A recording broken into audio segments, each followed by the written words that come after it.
সকাল বন্ধুরা, আমি চলে এসেছি শিখা রান্নাঘরে। তো আজকে একটা নতুন ধরনের রেসিপি দেখাবো, সজনা ডাঁটার চচ্চড়ি।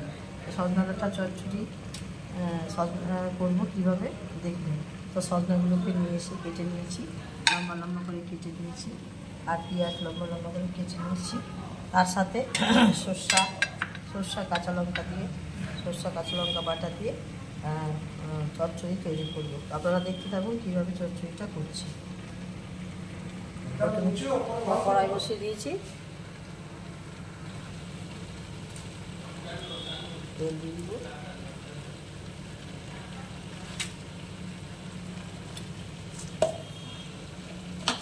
পাঁচফোড়ন দিয়ে দিলাম,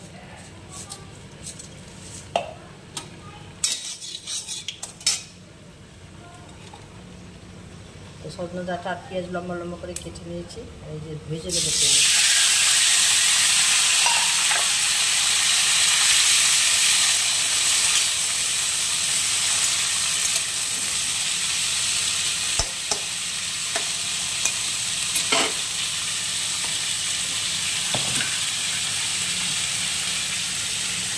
আন্দাজ মতো লবণ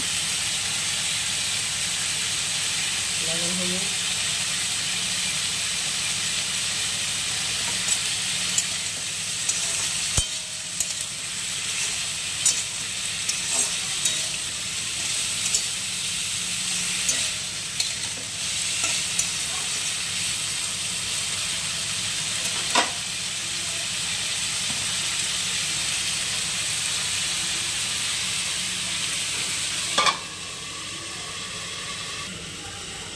এইভাবে সরষা লঙ্কাটা বেটে নেব।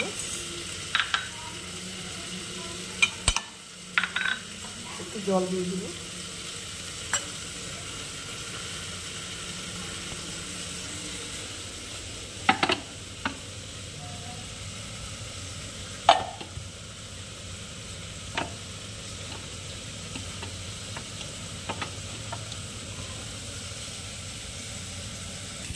বাটা হয়ে গেল বন্ধুরা, সরষা লঙ্কা বাটা হয়ে গেল।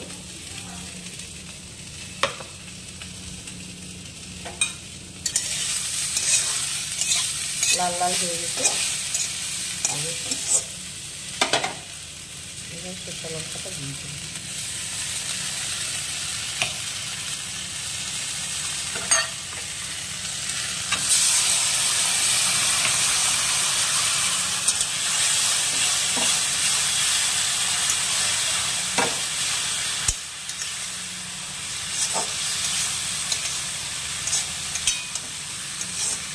সজনা ডাঁটার চচ্চড়ি ডালের ভিতরে খুব সুন্দর, কাঁচা লঙ্কা সরষে বাটা দিয়ে।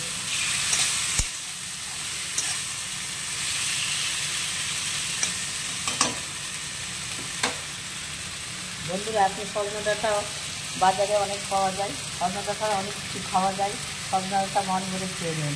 এখন সেদিন সজনা ডাঁটার ভালো ভালো রান্না করবেন, মাছের সঙ্গে খাবেন, চচ্চড়ি খাবেন, ভাজা খাবেন, মশলা তরকারির সঙ্গে খাবেন। সজনা ডাঁটা খাওয়া খুব উপকার। সজনা ডাঁটা খেলে প্রেশার লো থাকে, অনেক উপকার। তো বন্ধুরা, আপনারা এইভাবে করে খাবেন। এই দেখুন সজনা ডাঁটা চচ্চড়ি সরষে বাটা কাঁচা লঙ্কা দিয়ে করলাম।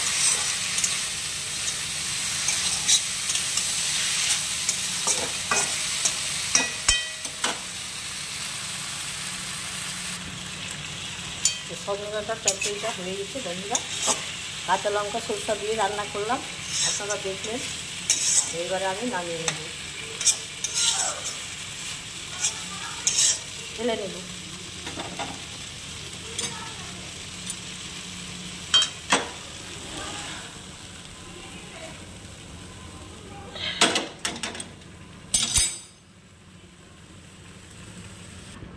তো ঢেলে নিলাম বন্ধুরা সজনা ডাঁটার চচ্চড়ি, সরষা বাটা কাঁচা লঙ্কা দিয়ে সজনা বাটার চচ্চড়ি করলাম।